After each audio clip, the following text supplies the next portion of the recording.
Isa ka ba sa mga estudyanteng nalilito at napapaisip kung anong purpose ng sandamakmak na activities? O iniisip mo ba minsan kung bakit mababa ang grado na ibinigay sa iyo ng iyong teacher? Well, lend me your ears and focus on my discussion about classroom assessment. Classroom assessment is a joint process that involves both teachers and learners. It is an integral part of the teaching and learning. It is also an ongoing process of identifying, gathering, organizing, and interpreting quantitative and qualitative information about what learners know and what learners can do. So, there are two kinds of learning standard. First is the content standard, and the second is the performance standard. Content standards are broad statements explaining what students should know, care about, and be able to do in each level of learning. Content standards describe the specific content that should be taught and learned by the students. It also articulates core knowledge and skills that students should master. It also guides teachers in identifying instructions on the knowledge and skills that students should learn. It answers the question, what students know and do. It shares the most important and enduring ideas, issues, principles, and skills and habits of mind. It also expresses the desired result. While performance standards are used to evaluate what is specific, measurable, evidence is acceptable in determining whether content standards have been met. It defines the level of work that demonstrate achievement of standards. It also provides clear expectations for instruction, assessment, and student at work.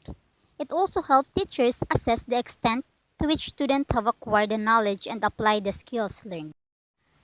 Unlike content standard that answers the question what, performance standard answer the question how well must students do their work. It presents product or performance as evidence of learning or attainment of content standard. It also adds value to what students learned. It demonstrates conceptual understanding of content and skills acquisition. On standard base, the assessment for attainment of content standard may show knowledge, process or skills, and understanding attained by the students, while the assessment for attainment of performance standard may show the products and performances of the students. For example, the content standard is teaching the students the verbal and nonverbal strategies, while the performance standards is allowing them to perform a speech choir.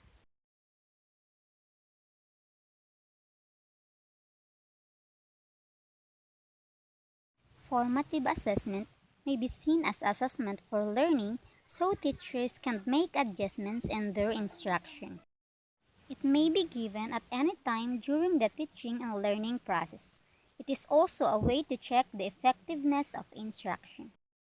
Formative assessment may be integrated in all parts of the lesson, before the lesson, during the lesson, and after the lesson.